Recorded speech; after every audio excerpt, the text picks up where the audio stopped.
Happy Kartik Purnima. ଯେମିତିକି ଆପଣମାନେ ଜାଣିଛନ୍ତି ଆଜି କାର୍ତ୍ତିକ ପୂର୍ଣ୍ଣିମା ଡଙ୍ଗା ଭସା। ତ ସକାଳୁ ଗାଧେଇକିନି ଆମେ ଦୁଇ ଭଉଣୀ ବାହାରି ପଡ଼ିଥିଲୁ ଡଙ୍ଗା ଭସାଇବା ପାଇଁ। ଆମେ ଜାଣିନଥିଲୁ ଏଠି କେଉଁଠି ଡଙ୍ଗା ଭସା ହୁଏ, ଯେହେତୁ ଫାର୍ଷ୍ଟ ଟାଇମ୍ ଭୁବନେଶ୍ୱରରେ ଡଙ୍ଗା ଭସଉଛୁ। ତ ସେଇଠୁ କିଛି ଜଣଙ୍କୁ ପଚାରିଲା ପରେ ସେ କହିଲେ କି ଗୋଟେ ମନ୍ଦିର ଅଛି, ମନ୍ଦିର ପାଖରେ ପୋଖରୀ ଅଛି, ସେଇ ପୋଖରୀରେ ସମସ୍ତେ ଡଙ୍ଗା ଭସଉଛନ୍ତି। ଫାଇନାଲି ଆମେ ସେଇ ମନ୍ଦିର ପାଖ ପୋଖରୀରେ ଯାଇ ପହଞ୍ଚି ଗଲୁ। ଆଉ ସେଠି ବହୁତ ଲୋକ ଡଙ୍ଗା ବି ଭସଉଥିଲେ, ବହୁତ ଲୋକ ବି ହେଇଥିଲେ।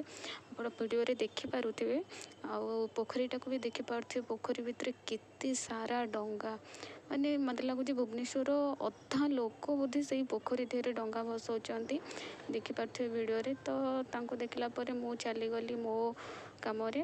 ମୁଁ ବି ଯାଇକି ମୋ ଡଙ୍ଗାଟା ଭସେଇ ଦେଲି। ମୁଁ କେବେ ଭାବିନଥିଲି ମୋତେ ଏମିତି ଡଙ୍ଗା ଭସେଇବାକୁ ପଡ଼ିବ, କାହିଁକିନା ଘରେ ଥିଲେ ମୁଁ ଅନ୍ଧାରୁ ଆମେ ସବୁ ଯାଉ ଡଙ୍ଗା ଭସଉ, କି ଦିନ ଦେଖିବାକୁ ପଡ଼ୁଛି ଛାଡ଼। ତ ଫାଇନାଲି ମୁଁ ଡଙ୍ଗା ଭସେଇ ଦେଇକିନି ଆମେ ମନ୍ଦିର ଭିତରକୁ ପଳେଇ ଆସିଲୁ। ମନ୍ଦିରରେ ଟିକେ ଠାକୁର ଦର୍ଶନ କଲୁ। ଠାକୁର ଦର୍ଶନ କରି ବେଢ଼ା ଚାରିକର ବୁଲିଲୁ। ବେଢ଼ା ଚାରିକର ବୁଲି ସାରିଲା ପରେ ଟିକେ ଠାକୁରଙ୍କ ପାଖରେ ଦୀପ ଆମେ ଜଳେଇଲୁ। ଦୀପ ଜଳେଇକି ସେଠି କିଛି ସମୟ ବସିଲା ପରେ ଆମେ ଆସି ଯାଇଥିଲୁ ରୁମ୍କୁ। ଯେହେତୁ ଭୋକ ଜୋରରେ କରୁଥିଲା, ତ ବାଟରେ ଆଇଲା ବେଳେ ଆମେ ଟିକେ ଜଳଖିଆ ଆଣିଥିଲୁ। ଜଳଖିଆ ଆଣିକି ଆମେ ଆସି ରୁମ୍ରେ ପହଞ୍ଚି ଯାଇଥିଲୁ। Thank you.